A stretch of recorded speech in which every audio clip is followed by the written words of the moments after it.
संविदा और आउटसोर्सिंग महिला कर्मियों को अब मिलेगी स्पेशल लीव। जी हां, हर महीने 2 दिनों की स्पेशल लीव दी जाएगी। संविदा, बेल्ट्रॉन और आउटसोर्सिंग कर्मियों को सीधा लाभ इसका मिलेगा। 1.5 लाख से अधिक महिलाओं को फायदा होगा इसका। 2 दिनों की विशेष छुट्टी देने वाला बिहार देश का पहला राज्य होगा। हाल ही में मुख्य सचिव के एक पत्र से घमासान मचा।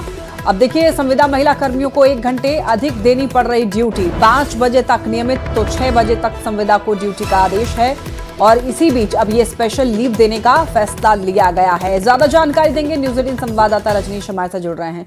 रजनीश, यहाँ पर जो संविदा पर काम कर रही महिलाएं हैं, आउटसोर्सिंग महिला कर्मियों को अब बड़ी राहत सरकार की तरफ से दी जा रही है। एक बार पूरी जानकारी दीजिए। बिल्कुल, देखिए, हाल ही में न्यूज 18 ने एक खबर को प्रमुखता से दिखाने का काम किया था, जिसमें मुख्य सचिव ने एक आदेश जारी किया था कि बिहार की तमाम जो संविदा कर्मी हैं, खासकर आउटसोर्सिंग या संविदा कर्मी, उनको शाम 6 बजे छुट्टी मिलेगी, जबकि जो नियमित महिला कर्मी हैं उनको शाम 5 बजे छुट्टी मिलेगी। इस आदेश के बाद कई डिपार्टमेंट ने इसे इम्प्लीमेंट करना शुरू कर दिया। राज्य आयुष समिति जो है उसने शुरू कर दिया, हमने खबर दिखाई। और उसके बाद एनडीए सरकार ने बड़ा फैसला ले लिया है कि अब पूरे देश भर में बिहार जो है पहला राज्य बना है जब जो संविदा महिला कर्मी है या आउटसोर्सिंग महिला कर्मी है या बेल्ट्रॉन की जो महिला कर्मी है, उन्हें अब महीने में 2 स्पेशल लीव दिए जाएंगे। और कहीं ना कहीं 1.5 लाख से अधिक जो महिला कर्मी है उन्हें एक बड़ी राहत सरकार ने दी है। ये अब सभी विभागों में लागू हो जाएगा। इसकी वर्षों से मांग हो रही थी, क्योंकि बड़ी संख्या में यहाँ पर जो है संविदा कर्मी बहाल हुए हैं और ऐसे में सभी को स्पेशल लीव की जरूरत होती थी। लेकिन ऐसे आदेश के बाद समझिए महिलाओं के लिए संजीवनी का ये काम करेगा। लक्ष्मी। रजनीश, लेकिन ये जो फैसला भी लिया गया है वो कब से लागू हो जाएगा? माना जा रहा है कि 1 तारीख से ये लागू हो जाएगा। अलग अलग विभागों को जो है सामान्य प्रशासन विभाग की तरफ से आदेश दिए जाएंगे। अभी बीजेपी के ट्विटर हैंडल से भी ये ट्वीट किया गया है कि अब जो बिहार की महिलाएं हैं उन्हें अब एक तरह से अब 2 दिनों का विशेष जो लीव है, स्पेशल लीव, वो दिया जाएगा। तो कुल मिलाकर इंतजार करना जरूरी है, क्योंकि बड़े तोहफे का ऐलान कर दिया गया है। और स्पेशल लीव जो नियमित महिला कर्मियों को दिए जाते थे, लेकिन अब संविदा और बेल्ट्रॉन और इसके साथ साथ जो आउटसोर्सिंग महिला कर्मी है उन्हें भी अब मिलेगा। हालांकि जो शाम 5 बजे और 6 बजे को लेकर जो अब तक कंफ्यूजन है वो क्लियर नहीं हुआ है। मुख्य सचिव ने अपने आदेश को अभी तक वापस नहीं लिया है, जिसमें संविदा को शाम 6 बजे तक और रेगुलर को 5 बजे तक ड्यूटी करनी पड़ रही है। जी ठीक है, बहुत धन्यवाद आपका इन तमाम जानकारियों के लिए रजनीश। बिहार के मुख्यमंत्री सम्राट चौधरी 2 दिन के दिल्ली दौरे पर रवाना हो गए हैं। बिहार के विकास की रणनीति के नजरिए से मुख्यमंत्री का यह दौरा काफी अहम माना जा रहा है। आज शाम सीएम सम्राट चौधरी होटल अशोका में बिहार कैडर के केंद्र में पदस्थापित IAS, IPS अधिकारियों के साथ बैठक करेंगे। उनके साथ बिहार के विकास की रणनीति पर बातचीत करेंगे। उसके बाद मुख्यमंत्री उपराष्ट्रपति CP राधाकृष्णन से भी मुलाकात करेंगे। वहीं अगले दिन सम्राट चौधरी राष्ट्रपति द्रौपदी मुर्मू से भी मिलेंगे और उन्हें भागलपुर तिलका मांझी विश्वविद्यालय में लगी प्रतिमा के अनावरण के लिए आमंत्रण देंगे। मुख्यमंत्री सम्राट चौधरी दिल्ली पहुंचने वाले हैं और दिल्ली के लिए पटना अपने आवास से निकले हैं और दिल्ली का ये 2 दिवसीय जो दौरा है वो बेहद महत्वपूर्ण होने वाला है। खास बात यह है कि आज मुख्यमंत्री सम्राट चौधरी जो है जब पहुंचेंगे दिल्ली, तो दिल्ली में तमाम बिहार कैडर के जो IAS, IPS और जो प्रशासनिक अधिकारी हैं उनके साथ वो जो है वो बैठक करेंगे। और ये बैठक बेहद अहम है, क्योंकि बिहार के विकास को लेकर के जो रणनीति बनाई गई है और कहा गया है कि जो तमाम जो अधिकारी हैं जो बिहार कैडर के हैं वो दिल्ली में होटल अशोका में शाम को आएंगे और मुलाकात होगी और बिहार का विकास, उसके आगे की रणनीति कैसे तैयार हो, उसे लेकर के तमाम बातों पर जो है वो चर्चाएं जो हैं वो होंगी। और उसके बाद सम्राट चौधरी जो है वो उपराष्ट्रपति से भी वो मुलाकात करेंगे और उपराष्ट्रपति से मुलाकात करने के बाद अगले दिन जो है वो राष्ट्रपति से उनकी जो मुलाकात है वो होनी है। और आपको बता दें कि जो राष्ट्रपति से मुलाकात है वो बेहद अहम है। तिलका मांझी जो विश्वविद्यालय है उसमें तिलका मांझी के वो विशाल जो प्रतिमा है वो स्थापित किया गया है, जिसका उद्घाटन राष्ट्रपति के द्वारा हो। इसका जो आमंत्रण है वो सम्राट चौधरी जो है वो राष्ट्रपति को सौंपेंगे और उसके जरिए ये राष्ट्रपति से जो है वो उसका अनावरण करें, वो उसके लिए वो जाकर के आग्रह करेंगे। और ये देखिए सम्राट चौधरी जो है वो दिल्ली के लिए जो है वो रवाना हो रहे हैं। और आपको बता दें कि जिस समय से अपील की गई थी प्रधानमंत्री के बाद ईंधन को बचाने को लेकर के उसके बाद से लगातार काफिलों का जो संख्या है वो भी कम है। सिर्फ 3 गाड़ियों के साथ सम्राट चौधरी जो है वो यहाँ पर पहुंचे हैं और दिल्ली का जो 2 दिवसीय जो दौरा है वो बेहद खास है बिहार के विकास और बिहार के विकास के रणनीतियों को लेकर। कैमरा पर्सन सुबोध के साथ रवीश नारायण, न्यूज़ 18 पटना।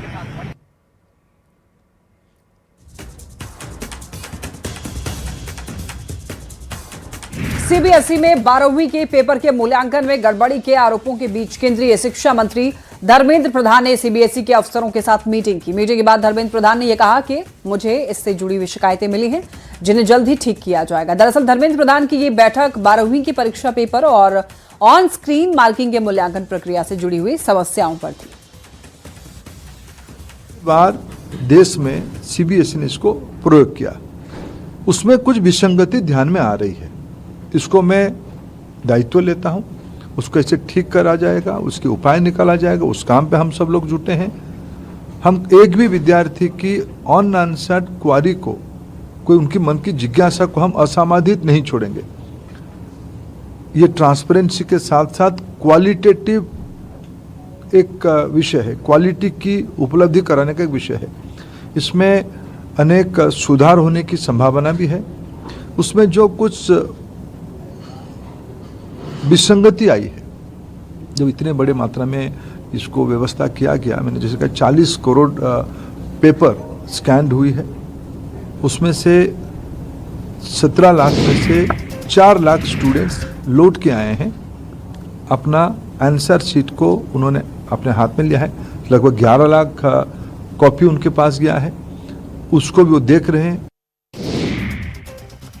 डीके शिव कुमार कर्नाटक के नए सीएम होंगे। कर्नाटक के सीएम सिद्धारमैया आज सीएम पद से इस्तीफा देने वाले हैं। उन्होंने ब्रेकफास्ट मीटिंग में अपने इस्तीफे का ऐलान किया और आज उनसे मिलने deputy CM DK Shivakumar उनके घर पहुंचे हैं, जहां पर दोनों नेताओं के बीच मुलाकात हुई और इस दौरान शिव कुमार सिद्धारमैया के गले मिले और उनके पैर भी छुए। दोपहर में सिद्धारमैया राजभवन जाकर इस्तीफा सौंपेंगे। जम्मू कश्मीर में राजौरी के घने जंगलों में ऑपरेशन शेरवाली लगातार तेज हो रहा है। सुरक्षा बलों ने पूर्व पाकिस्तानी कमांडो इलियास फौजी और आतंकी अबू हमजा को घेर लिया है। दोनों आतंकियों पर राजौरी और जम्मू डिवीजन में कई हमलों में शामिल होने का आरोप है। सेना, पुलिस और सीआरपीएफ की टीमें लगातार जंगलों में सर्च ऑपरेशन चला रही है। ऑपरेशन शेरवाली के दौरान राजौरी के जंगलों में आतंकियों का बड़ा हाइड आउट मिला है। सेना और एसओजी की टीम ने गुफाओं और ढोकों में सर्च ऑपरेशन चला करके कई सामान बरामद किए हैं। अमेरिकी सेना ने ईरान के एक अन्य ठिकाने पर नए हवाई हमले किए हैं।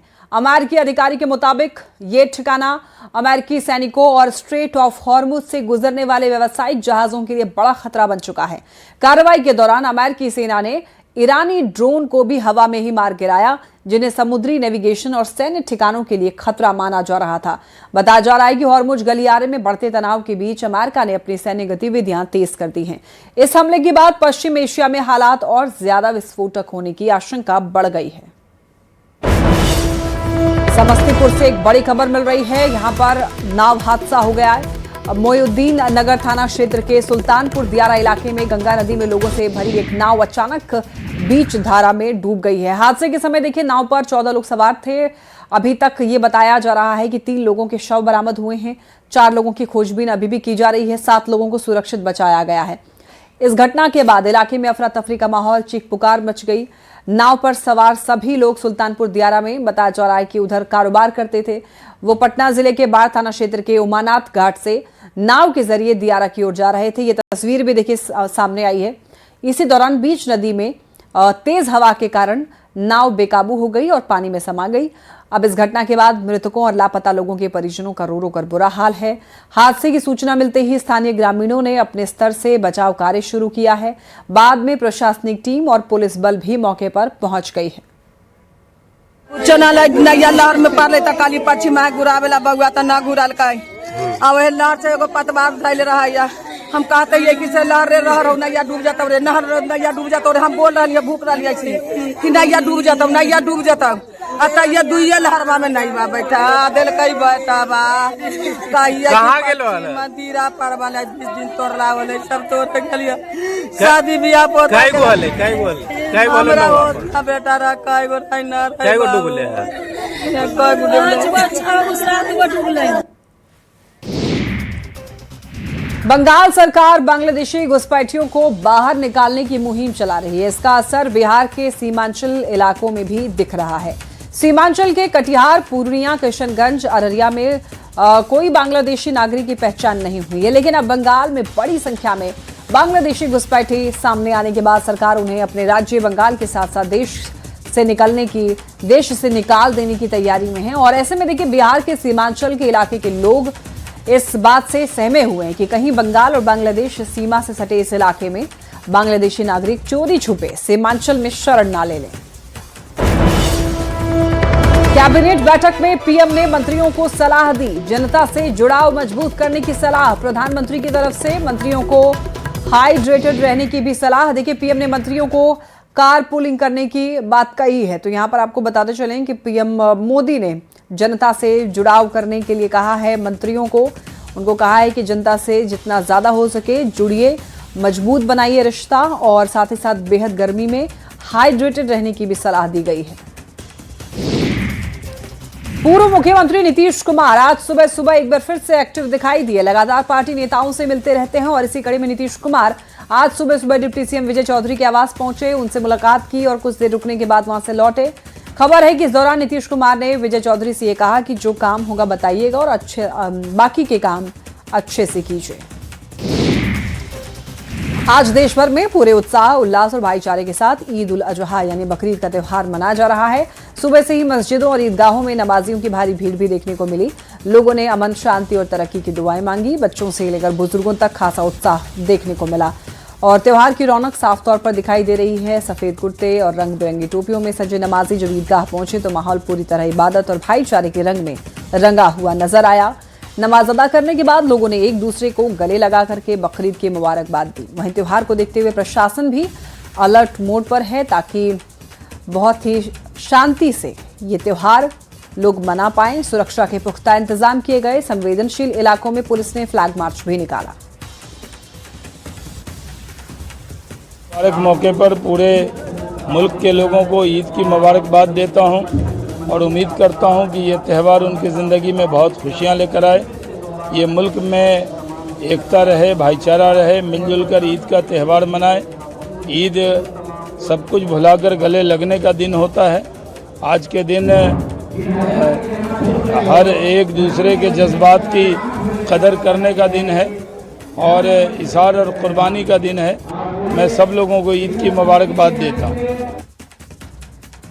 वहीं देखिए, इस मौके पर प्रधानमंत्री नरेंद्र मोदी ने ट्वीट किया, यानी कि सोशल मीडिया प्लेटफॉर्म एक्स पर पोस्ट किया। देशवासियों को ईद उल अजहा की शुभकामनाएं दी। पीएम मोदी ने अपने संदेश में भाईचारा, खुशहाली और अच्छे स्वास्थ्य की कामना करते हुए ये लिखा कि त्योहार समाज में सौहार्द और एकता की भावना को और मजबूत करें।